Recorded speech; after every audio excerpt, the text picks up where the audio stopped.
can see me.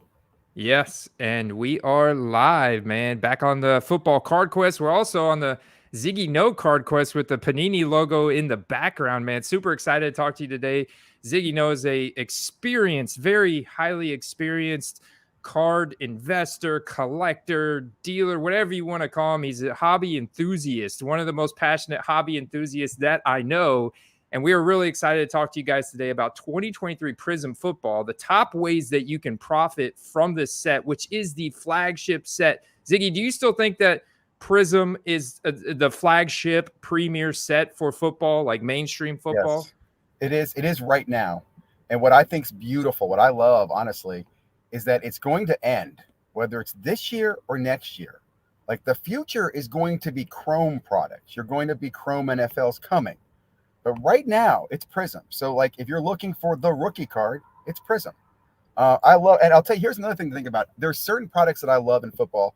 Prism is one of them. I love Optic. I love Contenders. I love NT. I like Flawless a little bit, but all those other products depend on autographs to really add their value. Prism's the one where, autograph or not autograph, and red pill, blue pill, whether you believe it or not, the refractor is what people chase. It's sexy. They're awesome. There's so many different flavors. So again, I'm a Prism head. I've been a Prism head since I got into the product many years ago. In fact, when I got in, my kids, I remember them telling me, "Dad, can you get us the Prism cards? Those are the cool ones that I trade with friends." And that was 2015, 2016. So yeah, I'm very excited about this, and I'm very excited about football. One thing, I'm very focused. I try not to go shoot my hobby budget at anything. I'm very focused on what I'm going to go into. Prism's one. I am deep. I am balls deep in Prism, and I'm excited to talk to you about activities and what I'm seeing in breaks. When we talk about the checklist, what's going on out there. We'll talk about a couple ways, like you said, that you can profit off this. My argument, and I'm going to see if this is true or not, is I believe it is better for you to buy into affordable breaks, specifically PYTs. So you're picking the team that you want, knowing who you're going after. I think that's the best way to invest when a new product like this is released. Other people will argue, and many people will say this, wait several weeks and then buy the singles you want. And we're going to see that in kind of what I'm going to be doing with my experiment. I'm looking forward to working with you and engaging with you and doing follow-ups on this. I just don't believe, for example, in one of my breaks, I hit the Hendon Hooker blue shimmer to 25 autograph. Okay, so if Hendon Hooker becomes the guy, I've got his number to 25 blue color match autograph from Prism. That's a card I'm not likely to go out and buy on the secondary market 2 to 4 weeks from now.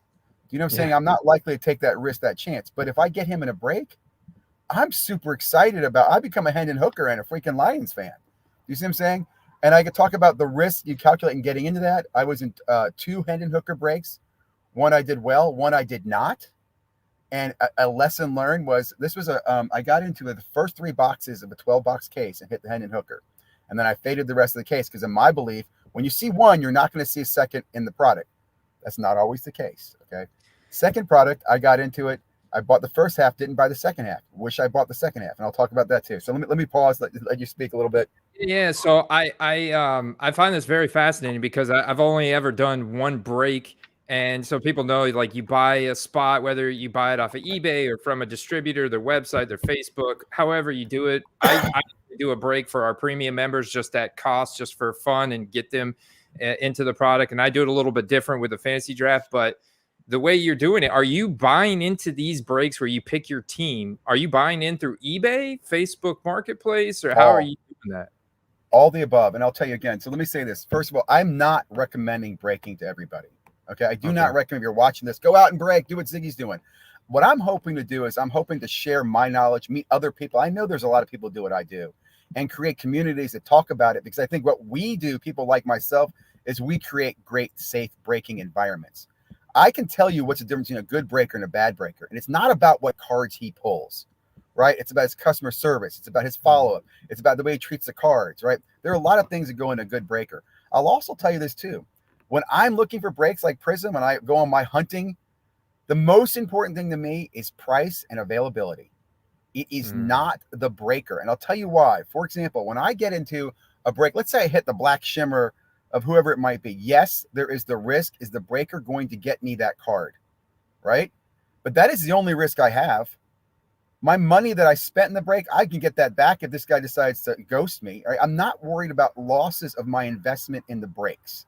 Yes, there is a risk if that guy is a bad breaker and he decides to ghost me with that black 101. Yeah, that's why I try to break where it's on camera, where the breakers have videos, where they have a history, right? So if a guy's never broken before, that's a little concern to me if he's running breaks. Also, the market price of breaks. And I can talk about this too. Like, for example, answer your question. I think most of the breaks that I've been into so far have been eBay breaks. Now, a couple of them, I already knew the guy and he was selling on eBay. So I already had the relationship, right? Others I bought directly. I bought from Mojo Breaks directly. They have the best price right now in the PYT breaks, Mojo, and they've been recognized on Breaker Comp for doing that. I think there's somebody who's a little bit better, but when you break it down, they've got some of the best prices. So Mojo, I bought directly off their website. I bought off eBay breaks, like I said, just by winning. And then I bought directly from IG accounts as well. I mean, again, another thing I'll tell you too, when I buy breaks, I like to buy cases or parts of cases where I know the case. So if you're doing a 3 box of 12, I want to know, is this a fresh case? Is there video of the first 3 boxes, right? So I can see what's already hit. I do not recommend just going out blindly buying into single box breaks, buying into mixed box breaks. If you don't know more about it, there are some concerns and risks there, like are the case hits pulled yet? Right? The breaker's going to tell you, I don't know. I think it's not. Well, look at the video, right? A lot of it's out there. So let's back up a step then and talk about the type of break. So is there a difference between buying into a blaster box break versus a hobby box break? And which one do you think is better to get into? Because I see guys posting up in the chat about Prism is on the Target website for $29.99. Blasters and megas are $60. But some information that you shared with us in the live chat yesterday I was on with Carter was that maybe the blasters aren't really a good investment because of the fact they don't have autoed and serial numbered cards in it. So I want you to elaborate on that. Yes. So let's talk about the blasters. So first thing, you want to make money.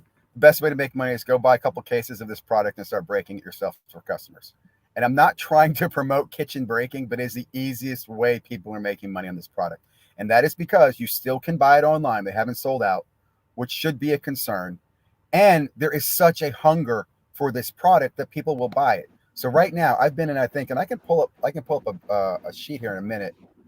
Where did I put my stats here? I think I've been in like 6 of the 20 boxes in a case breaks. My personal opinion after doing this right now is I'm not doing more of them. Okay. Because right now there's normally about 1 good hit per case of 20. As far as the chases in it, there are no numbered cards at all.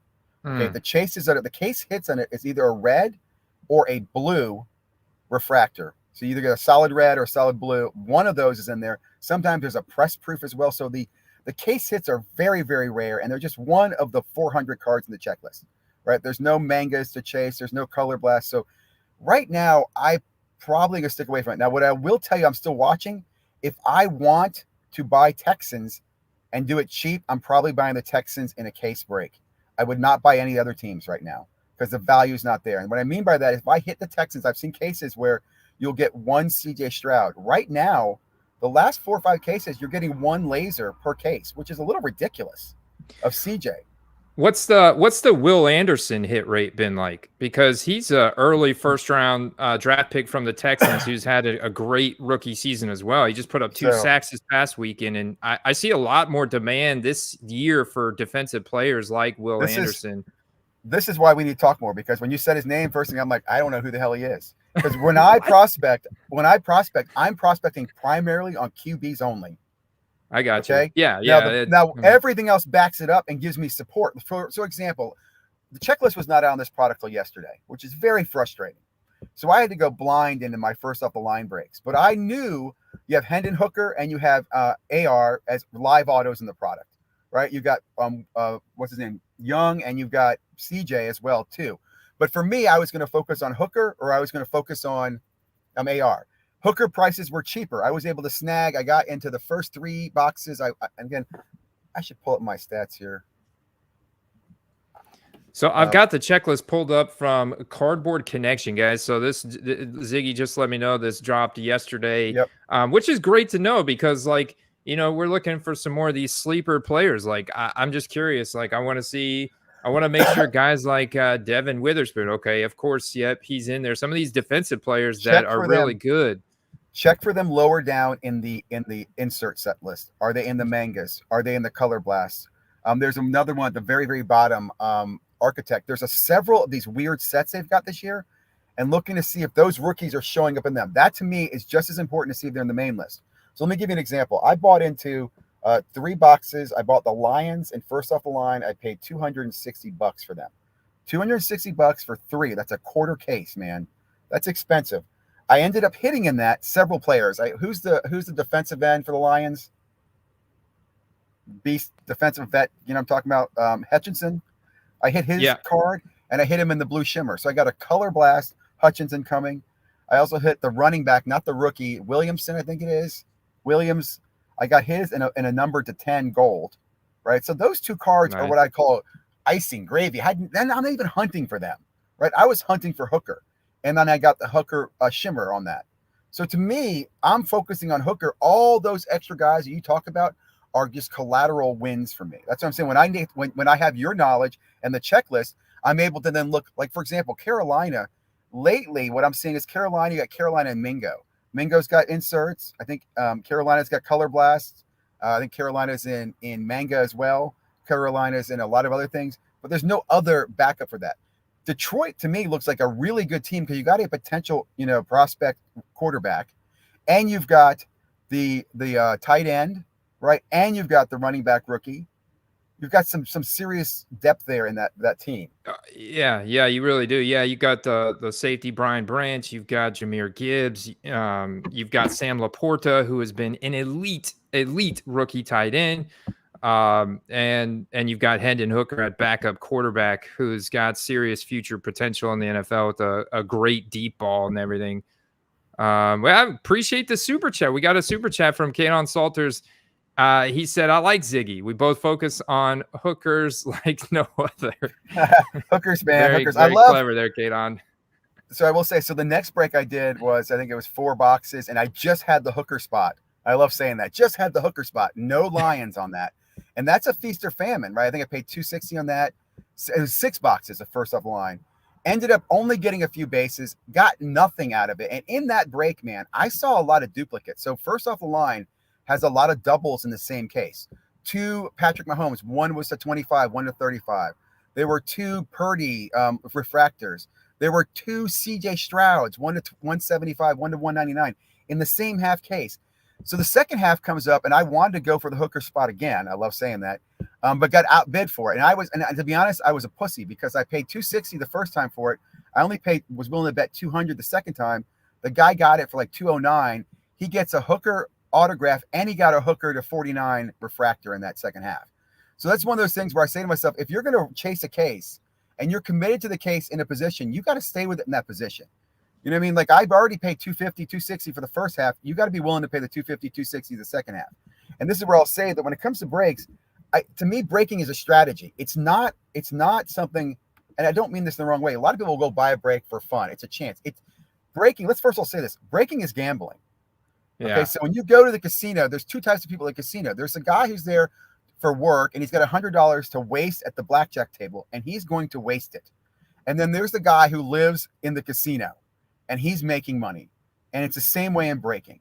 So when I see breaks, I will see the same guys buying the same position. I'm competing to get the Texans in certain drops from the same guy. And my favorite breaker, I was unable to get the Texans. His price was so damn cheap. He had the Texans, I think, at $750 for the case. That's ridiculously cheap. And I couldn't get in his break because there's so much competition. Wow. Right? And I'll say this too. This is, again, what I want to talk about. I want to see more people sharing this information so we see more good breakers get rewarded.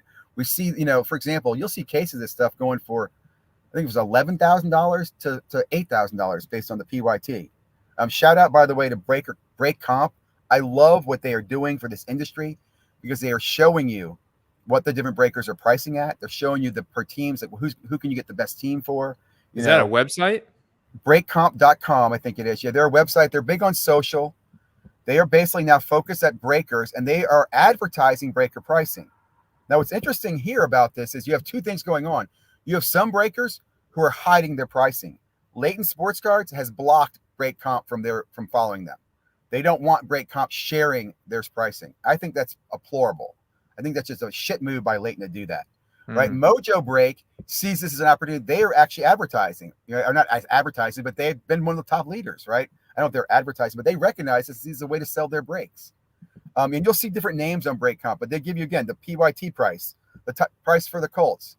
Here's a difference of what I want them to do that I'm doing. I'm going on eBay, and I go by, this is an interesting topic to bring up. When I start my morning, I look at all the breaks that are closing that day. And I will go start and I'll bid on the teams that I'm chasing. So I'll bid on the 5 teams, the Texans, the Colts, the Titans, the Lions, and the Carolina Panthers. I'll make bids on all the 5 teams and the breaks that I'm targeting for that day. Those typically are low bids because they're early in the morning, right? That way I have them tagged. And then I sit there during the afternoon when they get to closing and I decide how much budget I have, which breaks am I taking down, right? So if I see, oh, this first line break is getting really expensive, prices are too high on it, I might fade that and go for a blaster break. Right now, today is the first day that hobby breaks are coming on the market. So I've got a choice between hobby, I got first off the line, I got retail. Now, well, like I said, I'm fading the retail breaks. I'm not interested in that. These ones you're showing here, these multi breaks, I don't like that either. I'm not a fan of those. Yeah. I understand why they're done, but I'm not a fan of those. And again, I can share with you some of the breaks I've been in. I've just, I'm loving this. So I noticed here on breakcomp.com that Mojo Break does have what appears to be the best price point right now besides bomber breaks for the Houston Texans in a 12 hobby box case break. I mean, that does seem really good because if you're getting a case of hobby boxes, 12 hobby boxes, your chances of pulling something pretty good because you got, it's not just CJ Stroud, but it's Tank Dell. Tank Dell's is a spike machine. He's a spike week machine and had a fantastic rookie season. He'll be back next year. Will Anderson is a stud for early first round draft pick from Alabama, and then CJ Stroud. So between just those 3 guys, I mean, you've got massive potential. There's going to be a case hit in there. There's going to be a lot of autograph cards. I mean, right? I mean, in the hobby box, you're getting 1 auto per box at least, right? Yeah, 2 autos. And again, here's the thing I love about Prism. There is value in the base rookies of quarterbacks. Yeah, yeah. Like especially when you get them in PSA 10. Yeah, well, that's the point. CJ right now raw is $50. Now, will that hold or not? Probably not. Yeah. But the reason he's $50 is because when he is in a slab, I expect him to be $100 to $200 card, right? So, for example, and I haven't seen the full hobby box cases yet. Okay, but my assumption is you probably are going to get 3 rookies. You should get 3 CJ base in a case. Let's assume that's a $300 rebate. Again, you got to invest in the grading and all stuff, but you have something's coming back. That's why to me, when I look at breaking, there is a cost, there is a risk. This is a gamble, but I'm getting something back. And then again, I think the key to this as well is patience. One thing that a lot of people do is as soon as they get their hits, they sell them quickly because they want more money to jump into the next break. My difference is I have a budget for Prism. I'm going to fire that wad on Prism, and then I'm going to wait. Those cards are going to come back. I'm going to sort them. I'm going to grade. If it's color, it's getting graded, right? If it's numbered, graded, rookie, those are getting graded. And then I can prospect, right? I can wait till these players make moves. And right now we're going the perfect season too with the draft coming up and the off season, right? Mm-hmm. So to me, this is like perfect. Like I don't expect that I'm going to sell cards from any of the breaks that I'm getting right now until probably July. And some of them I might even hold until next year. Like you said, there are some players that you might see changes based on what's going on. And that's what I love about breaking. Now, again, too, you have to have you can go 1 break and do poorly. So when I do this, here's a good example. I budgeted this thinking if I was going to buy 2 hobby boxes, instead of that, I'm going to buy breaks. 2 hobby boxes is roughly $2,000. So I allocated $2,000 for breaking. Now, I'll be honest, I've already extended that. I'm at right now about $3,000 I've spent on breaks for Prism. But I'll already tell you, man, I'm feeling very good about what I've already hit and what I'm already seeing come back. Today is going to be a phenomenal day for me. I'm super excited about it. Nice. Yeah. I hope you crush it today, man. I'm seeing, the one card that I see a lot of right now on singles already is the orange laser and the orange disco. Is that because those are like the most common parallels this year, or what do you think about that? They are the blaster hits. right? So if I Oh, look those the blaster hits. Yeah, Okay. and again, there's so much. I have not seen any mega boxes out there, so I don't want to pass judgment and say all retail sucks. But right now, blasters are the disco orange, and the best card you can pull in that is the CJ Stroud Silver Prism. If you get a true silver, that's the best hit you're going to pull in that. And I Do you got one of think those in a break, Do you so I'm think happy there. Panini is going to leave the silver prism this year as a true short print like they did back in 2018, 2019? No, Or is it going to no. be more of just like an uncommon parallel? Like it'll be more uncommon than the orange disco or orange laser, but it's still going to be more common than like a serial numbered out of 199 or something. Yeah, exactly. I don't know. It'd be interesting to look at some of those pop counts. I assume the silvers will be in the, I'm gonna say tens of thousands, maybe 10 or 20,000 per player. But they still are, and here's what I love about it. It still is the ultimate chase. There is one silver rookie, I think, per blaster on average. So you have a case, you have 20 silver prism rookies that are coming out. Now, again, there's 100 rookies in the checklist. So when you start calculating your odds to hit, it's not very likely you're going to hit. Now, what I like about the blasters, by the way, the blasters have those variation cards. And there's a checklist there. You can see the rookie variations, which is more like a portrait view. And those appear to be coming in a silver only. Now, I will say I first thought they were only in blaster. It does look like they're going to be in hobby as well.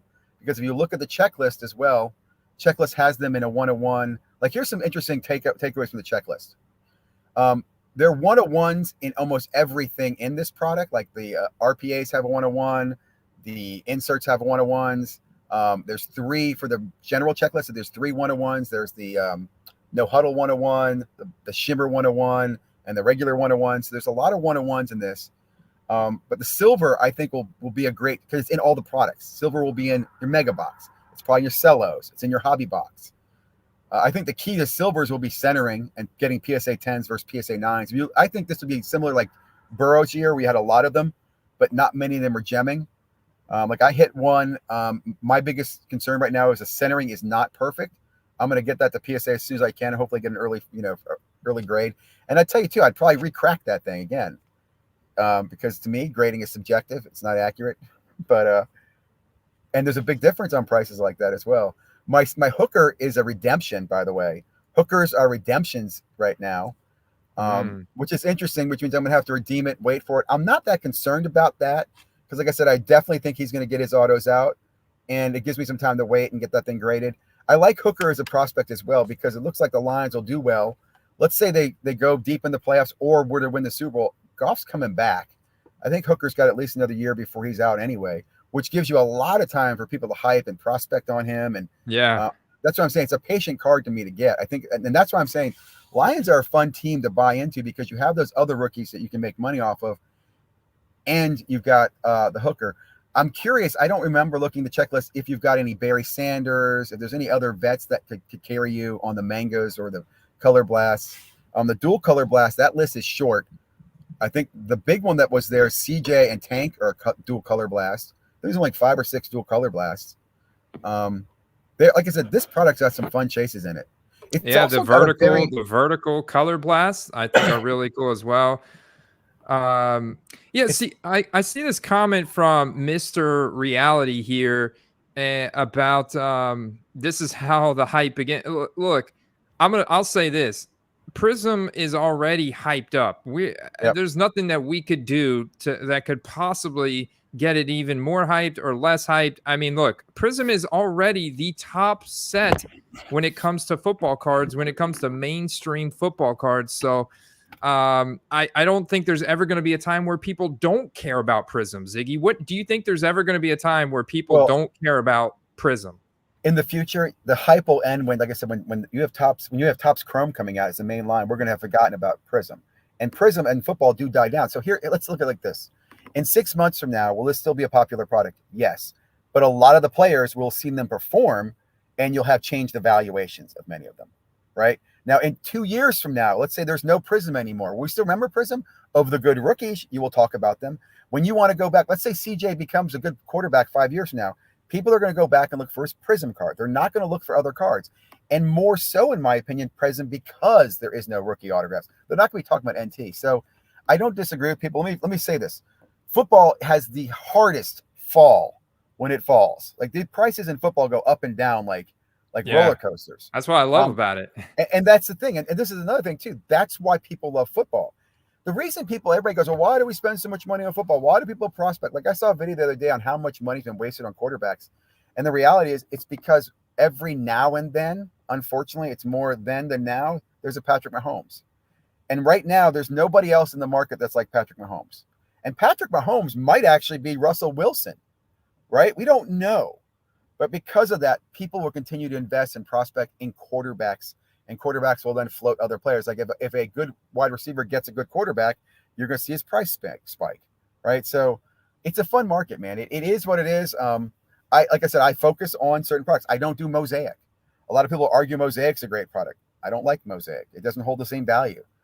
Optic this year will be interesting to me too, because with the autographs not being in there, and I think of Optic as an autograph product, I'm not sure what I'm going to do there. You know what I'm saying? I'm also going to check what goes on with contenders. So to me, Prism, this is going to be a fun year to play with Prism. There'll be a lot of products. I think you're going to, like I said, I can't wait to see the Megas come out, how that's going to be. But the product itself, I think, holds its value, at least, and it holds its value and attention for a few more years. Yeah, I kind of am liking this variation. I'll say in years past, this Yeah. variation, they came out with it in 21 and 22. It hasn't done well. It goes for less than the normal one, except in like Brock Purdy's situation or something, you know. But looking at this here, it's kind of got like a black prism feel to it. It's got a little bit of like a kaboom feel behind Jordan Addison here. I think that's interesting. I like the design of the card. It'll be interesting to see how it performs next to the standard Prism and the standard Prism Silver. Typically, those are like the tried and trusted ones that everybody wants. And it's like, man, you could go back, like you said, you go back and look at the prices for every year's Prism Silver, especially in a PSA 10. It's crazy, man. But Mr. Reality thinks people get hooked on the gambling and grading aspect, which expectedly so. If you were winning, you would probably get hooked too. Like I got burned on my first break, so I was like, I'm just going to focus on singles. I can control it better. I know. But like, this is what I will disagree with his comment, because there's a portion of cards that I buy as singles that I just keep, myself in my collection, and then other ones I could profit on and make a nice profit. I do that, and I don't see how that's a broken system. What would your response to this be, Ziggy? Because you do a lot of breaks. It's interesting. First of all, I understand that frustration and that feel, but as somebody who's doing this, what I can tell you is I feel closer to collectors, because I'm not looking always to sell my card for the most amount of money. So I'll get a big hit and some guy will tell me, hey, I'm a big fan of this. I'll often find the ability to find a deal for that. And also, when I hit cards I don't want, I'm more likely, like we talk about, how much money somebody has on a card. Mathematically, when I get those cards in, I only spent so much for them. So what is the cost of the hooker? Is he $260, or is it $260 plus all these other things? My point to this is that it gives me a lot of room to play with and move those cards around in the community. And that is the whole thing. How do collectors get cards? How do they get them at good deals? You'll see a card go for $1,000 and you get a deal from a friend for $500 because he probably got it in a break, or he opened a box. So the consumption of this product is so important. It is the bloodline of the hobby. So I understand the frustration of collectors, and they feel like, oh, breaking's ruined the hobby. Breaking's doing this. Here's my argument that we need a regulated breaking hobby. Okay, because pricing should be transparent, not hidden and magic. Like what I can't stand, I do not like these wheels where they do these auction wheels, which is basically, here are 5 teams on the board. You get to pick one of them, but I'm not going to let you pick which one. You have to bid for the right to pick one of them. Right? That is a hype-driven system. It's so disruptive. It's I don't like that. The bidding should be, here's your price, PYT. Here's the other options out there in the market, so you have the best price. And I do understand the place for random breaks. Random does allow people to get in who do not want that, who want more chance. And here's the per random price. But we got to get regulation in this, because there's a lot of people who do all sorts of just shady stuff in the breaking community. Okay. So I'd say, first of all, it's regulation. It's better pricing. So for example, me as a consumer, I don't want to spend, like, I'll give you an example. Bowman Draft just dropped before this show. I bet you it's sold out before the show's over. Bowman Draft Sapphire on tops. I thought about spending $379 for a box, and I said no. I'd rather buy into breaks. And if breaking is more affordable and it's available, so there's more breakers for me to go to. This is why I want people to be breaking. I want them to be good breaking. So again, when that product's available, I can go out that day and get the best price for my team in a break. And whether I'm a collector or a prospector chasing hitters or quarterbacks or whatever it is, that is how the hobby grows. And that's how I grow. And that's how the system is not broken, right? Because then you have people who are, yes, gambling. And as I said, this is gambling. They come in, they get their gamble, they get their fixed. And they also have a way that they're going to educate and get free cards to kids, the bonus cards. Like one thing I'll talk about, I don't mind breakers not shipping me their base cards.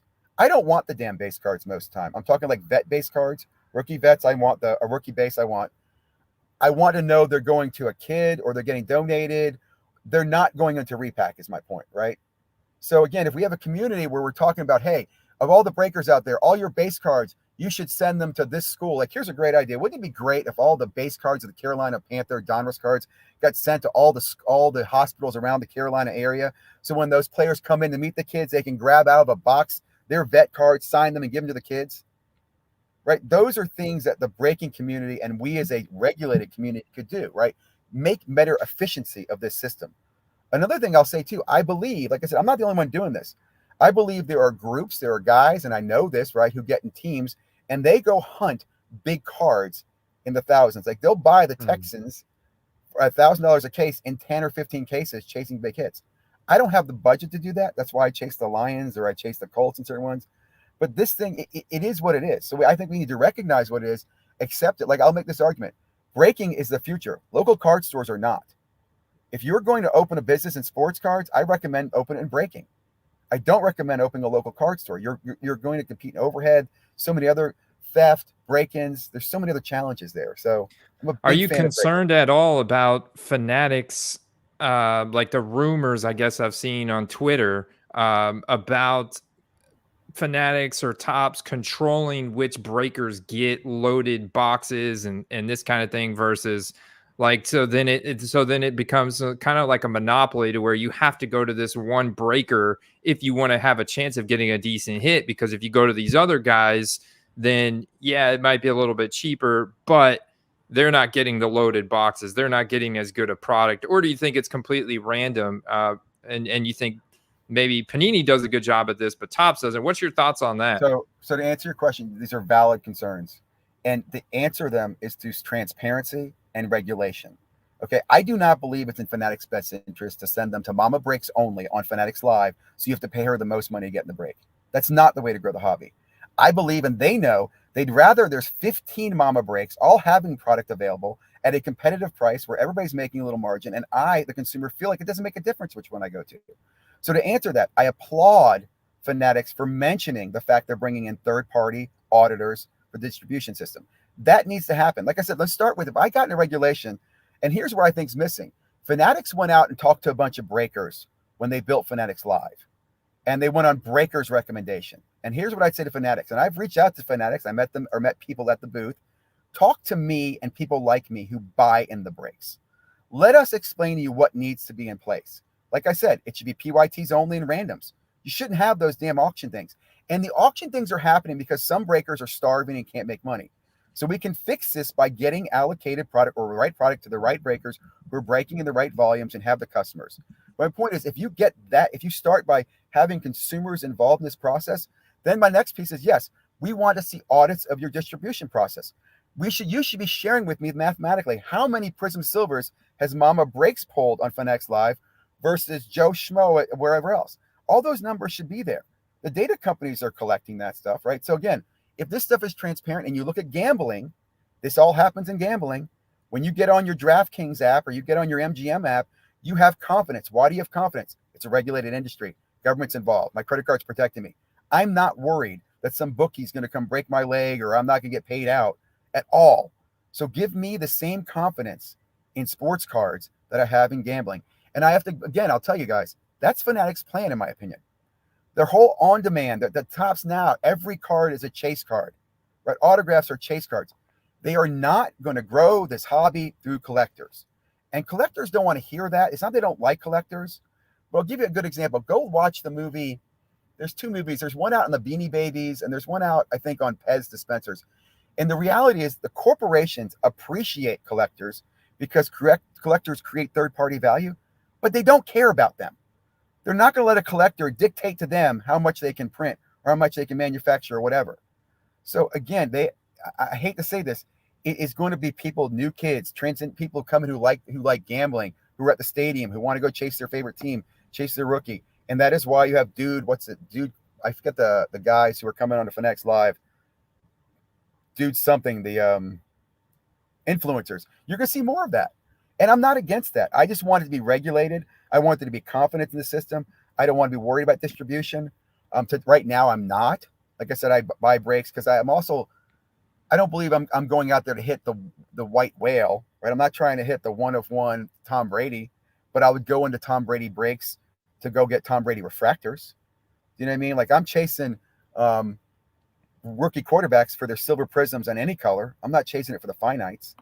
So again, it comes back to, education and knowledge.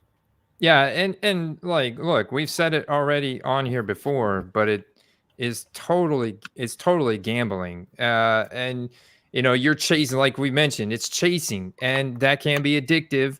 And just like anything in life, I mean, you got to control your addictions and your vices. You got to do it with moderation. You can't be using your lunch money, your rent money, your money for your family. And that's why all of these major sports betting places, whether it's Underdog, DraftKings, whoever, all have that disclaimer, like, please, and like gamble wisely, because it's not like a sure bet that you're gonna hit a CJ Stroud rookie auto. Like, please don't. And like even buying singles can be addictive. Like I love hunting on eBay and buying singles, and sometimes I get carried away and I buy some cards I probably shouldn't have gotten a bidding war. And I think a diversification, like, right, if you made some nice profit, why not roll the dice and buy into a break and see what can happen? And I love your strategy of like taking a specific amount of money, like you mentioned earlier, about $3,000 so far, and bought into breaks with a specific team in mind, because you can get a wider net of good players on the Detroit Lions, including that backup quarterback that could go up exponentially next year or the year after. So that's a very interesting strategy. And let me clarify too: the 3,000 is not just in Hooker. I have been in. I'm chasing the four teams. Titans, I'm in. Carolina, I'm in. Lions, I already said that. Let me pull up. Can I share the screen? Am I allowed to share screen too, right? Yeah, you should be. Let me try that. Let me pull up share screen.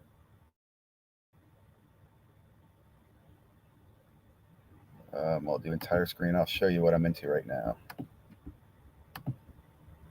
And I will say, so I'm launching my channel, The Card Hunter, and I'll be sharing my progress throughout the year on what I'm doing, where I'm going, what breaks I'm in.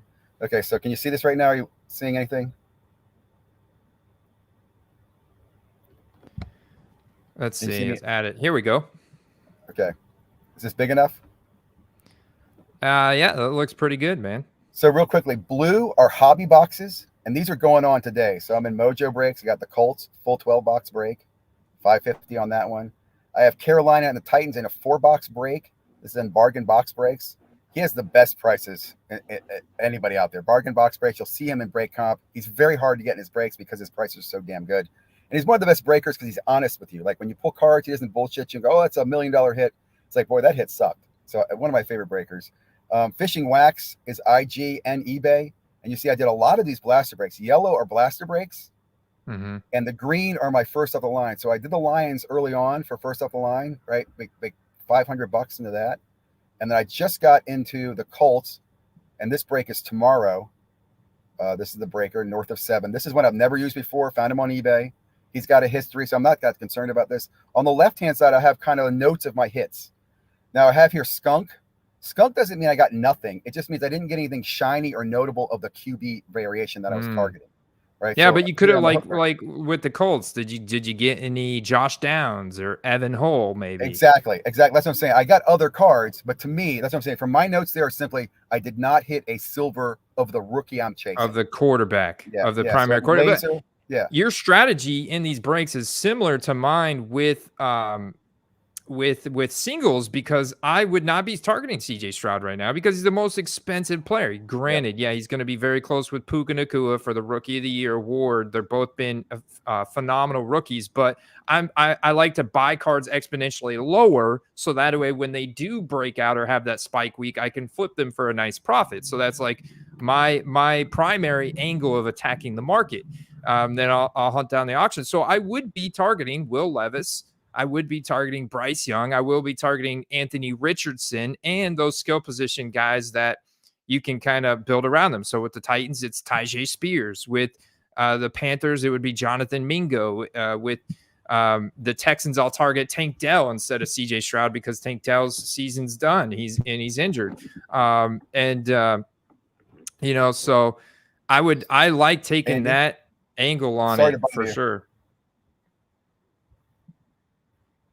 Sorry to interrupt you. I just got a battery notice. My battery's going to die any second now. So Okay. I'm going to have to end this. I would love to do a follow-up on this, man. And I hope the audience liked this, but I'd love to do a follow-up on how I did on the hobby breaks. I'd love to answer questions with people. I'd like to get feedback from people. I hope this is just the beginning for much, much more content. Like I said, I'm running the Card Hunter on YouTube as well. I'll be sharing some of my Donruss breaks on there, baseball breaks, and other breaks as well. So really appreciate this time, man. I hope this is helpful to everybody else watching. And sorry for the dead battery. No, you're good. We're almost here at time. Anyways, I got another call at 1 p.m. Eastern. So I appreciate you joining me, Ziggy. I think Ziggy's battery just died because his face is frozen. So Cut says, "Hey, short and sweet. We like to leave you guys hanging on." For stay tuned. Now, this is a perfect cue for you to subscribe to the channel and turn those notifications on. Andrew Perry says Ziggy off his rocker with this. I think there's multiple ways, right? There's multiple ways, and that's why I titled the video "Top 3 Ways to Make Money on Prism Football Cards." One way, right, it is pure gambling. That's to buy boxes yourself and rip them and hope that you get a good card and then sell it for a profit, right? The prices have come down a lot since 2020, and we've got a pretty deep class here of quarterbacks, wide receivers, and running backs. If you just look at the top graded guy, you got guys setting rookie receiving records. So, rookie passing records with CJ Stroud. So it's deep class here. So that's one way. Then the singles is another way, and then these box breaks with diversifying with these pick your teams and these other strategies. That's why I want to bring Ziggy on, because there's a lot of experience in the box breaks, and it's very helpful to pick his brain, understand more about this. So I hope you guys got some value out of this video. Definitely was encouraged to do this, bring Ziggy on and talk about box breaks and this other side of the hobby that we don't talk about a whole lot, by nooffseason.com.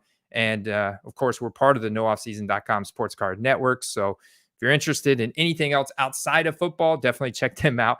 And appreciate you guys tuning in today. We'll be back live tonight with Steve the eBay Hitman to do some live sniping, maybe find some 2023 Prism. But we're going to be talking about Week 18 as well, the top NFL storylines correlated with the sports card market. So I'm out, guys. I'll see you later. Peace.